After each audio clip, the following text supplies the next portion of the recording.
Le journal Yasmine Adoko.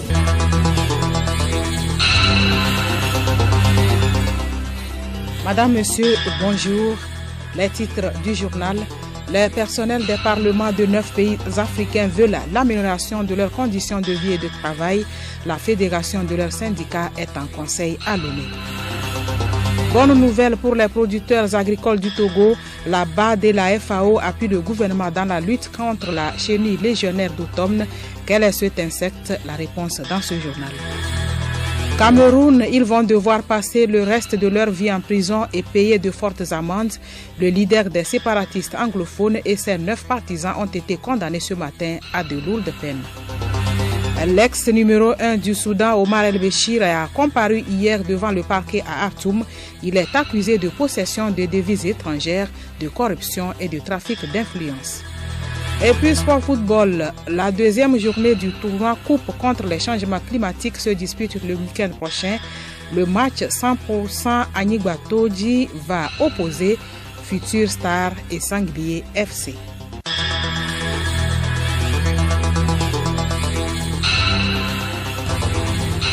radiolomé.tg.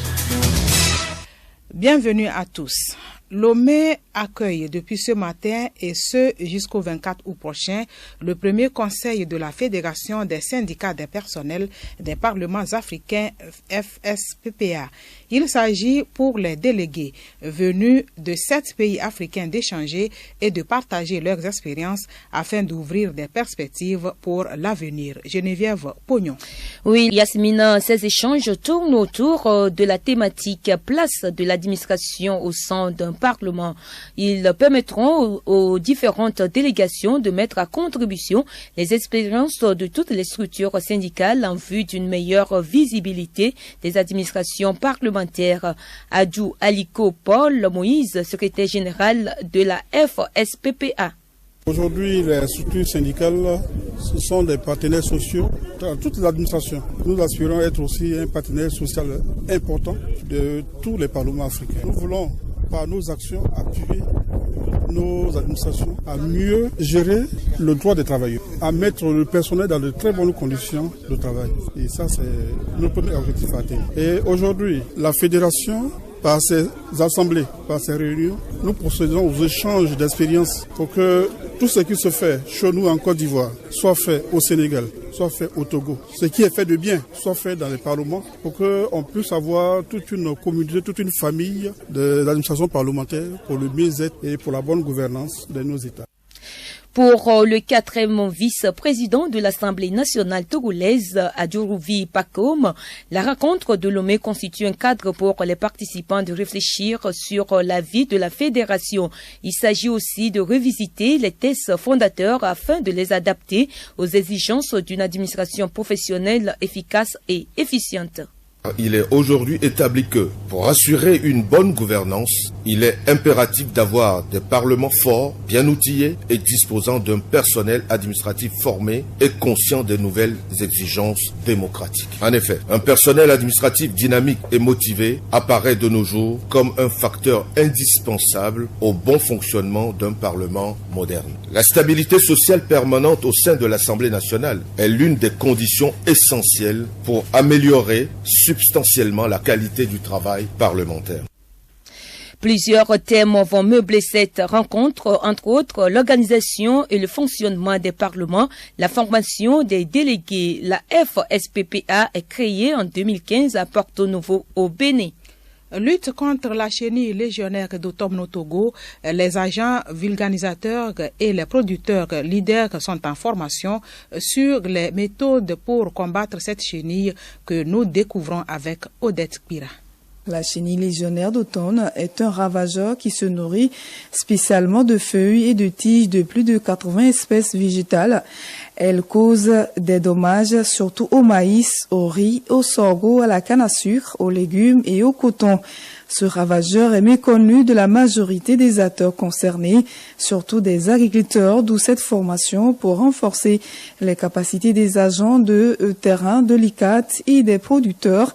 Leader Hada Basimgoko, chef division, organisme nuisible et quarantaine phytosanitaire. Pour demander de l'aide, l'État togolais a sollicité avec l'appui de la FAO et a obtenu le projet qui nous rassemble aujourd'hui, qui nous permet de former un grand nombre de producteurs, leaders et un grand nombre de techniciens qui vont les encadrer. Dans le passé, nous disons qu'il y a des brigades qui ont été formées pour que chacun ne se mette pas à utiliser le produit n'importe comment qui va devenir après tout un danger. Et ces brigades sont toujours opérationnelles et c'est parmi ces brigades que nous avons choisi les producteurs leaders qu'on va encore former ou outiller. Les participants sont formés sur comment détecter les chenilles avec des appareils, des logiciels et comment les détruire. Akunda Gbamra, formateur expert FAO. Le Togo a opté à la mise en place d'un mécanisme permanent de suivi de la chenille légionnaire. Donc à cet effet, la FAO a mis en place, grâce à l'intelligence artificielle, un outil logiciel qui permet à partir des smartphones de scanner une plante et de détecter s'il y a une chenille ou pas. Il n'y a pas que cet outil qui sera vu, qui s'appelle FEMUSE, il y a aussi Kobo. Cette formation se poursuit dans les autres régions du pays. Elle a reçu l'appui financier de la BAD et de la FAO. Le journal Yasmine Adoko. Burkina Faso, l'armée mène une vaste opération terrestre et aérienne en représailles de l'attentat hier contre un détachement militaire de Koutougou.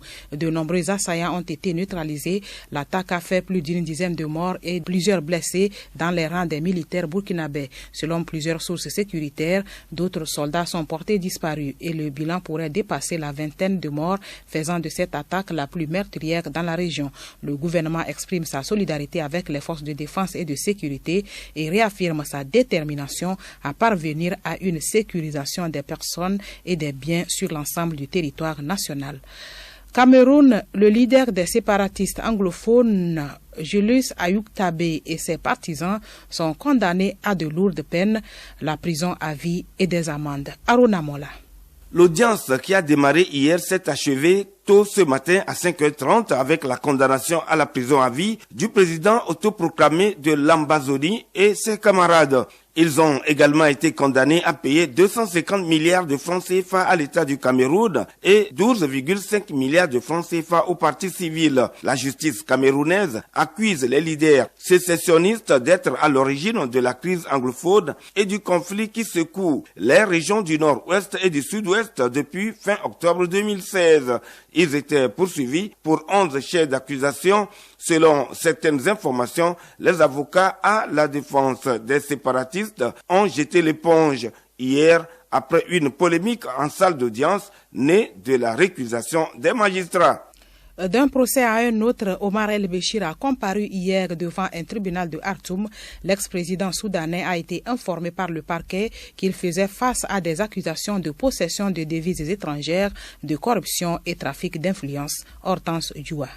Ce sont les questions d'argent qui ont dominé cette première journée, notamment ces liasses de billets retrouvés dans sa résidence après son arrestation et complaisamment filmés à l'époque par la télévision d'État. Mais aussi, fait nouveau apporté au tribunal par l'un des enquêteurs, les 90 millions de dollars qui lui auraient été offerts en plusieurs paiements. 25 millions de dollars du prince héritier saoudien Mohamed Ben Salman et 65 millions de dollars de la part du roi Abdallah décédé en 2015. L'ex-président n'a fait aucun commentaire. Pour le chef de l'équipe des avocats de l'ancien président soudanais, il y a un procès médiatique contre Omar El-Béchir. Il y a des accusations excessives, soulignant que la prochaine audience a été fixée à samedi prochain. Au Tchad, l'opposition s'inquiète de l'entrée en vigueur de l'état d'urgence à partir de ce mardi dans l'est du pays et dans la province du Tibesti. L'état d'urgence durera jusqu'au 10 septembre. Pour l'opposition, c'est à un génocide que le pouvoir risque de soumettre les populations. Le secrétaire général du Parti pour les libertés et la démocratie craint que l'affaire ne vire à des règlements de compte. Quant aux associations de la société civile, craignent que les économies locales ne soient étouffées par la la mesure, alors que l'état d'urgence dans l'est du Tchad s'explique par la volonté de mettre fin au conflit éleveurs-agriculteurs. Et puis Hong Kong, face à la pression de la rue, la chef de l'exécutif, Carrie Lam, appelle au dialogue, celle par qui la colère de la rue est arrivée avec son projet de loi prévoyant l'extradition de Hongkongais vers la Chine continentale s'est enfin exprimée après plusieurs jours de silence. Carrie Lam a refusé de s'engager à se retirer. Elle a en revanche affirmé que son administration est engagée à écouter ce que les gens ont à leur dire.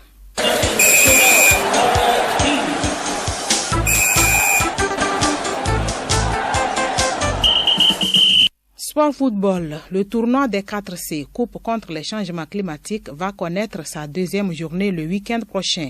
Au programme, 2 matchs, dont un duel 100% à Nigba-Toji. Aruna Mola. La deuxième journée du tournoi des 4C aura une saveur spéciale dimanche prochain avec une première explication 100% à Nigba-Toji. C'est le match Futur Star Sanglier FC qui va donc tenir le public en haleine. La deuxième rencontre met aux prises Maranatha Junior et Sauterelle FC. En match d'ouverture de ce tournoi, Trophée Togbi Atagnomi 5, disputé dimanche dernier, Sanglier FC et Étoile FC de l'Etrivi-Kondi se sont neutralisés sur un score nul et vierge. En deuxième match, Ashad de Anigba Dougan a battu Maranatha Junior de Fiamake Toji 2-1. Toujours dans le Grand Cloto, la finale de la Coupe Interquartier de Gadjagan aura lieu dimanche prochain face à face à l'Agbadja Koyoviakope. Du tennis à présent, le tournoi Paul Kunkel est à sa deuxième journée ce mardi sur les cours de la Fédération togolaise de tennis au stade Omnisport de Lomé. Démarré hier avec les 16 meilleurs joueurs filles et garçons de la catégorie minime issus du championnat national, la compétition connaîtra son apothéose. Demain, enfin, tennis hors du continent, l'US Open aborde sa deuxième journée ce mardi avec plusieurs confrontations au programme. Le Français Quentin Alice croise l'Espagnol Adrián Menendez Mocheiras. Constant Lestienne se mesure à l'Allemand Mathias Bachinga. Maxime Xavier sera face au Slovaque Norbert Gombos. Et puis Enzo Kwarko défie le Russe Alexei Vatutin. Les Françaises entrées en lice hier ont toutes été éliminées. De leur côté, 3 Français se sont qualifiés, notamment Nicolas Mahut qui a dû battre l'Américain Maxime Crézy 3-6, 7-5, 6-1. Grégoire Barrère s'impose devant l'Australien Andrew Harris 6-7, 7-6, 7-6. Et puis Elliot Benchetri domine l'Italien Stefano Travaglia 2-6, 7-6, 6-2. Au deuxième tour, Nicolas Mahut va affronter l'Allemand Dimitri Koepfer. Grégoire Barrère va s'opposer au Serbe Nikola Milojevic. Et puis Elliot Benchetri aura fort à faire devant le Chinois Zhe Zhang.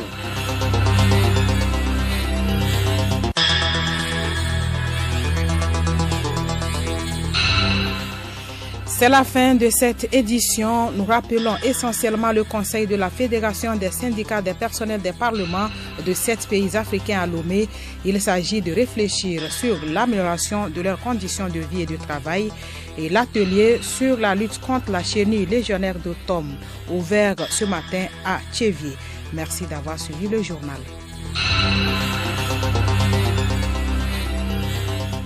Radio Lomé. Radio Lomé, boîte postale 434, email radiolomé@radiolomé.tg. radiolomé.tg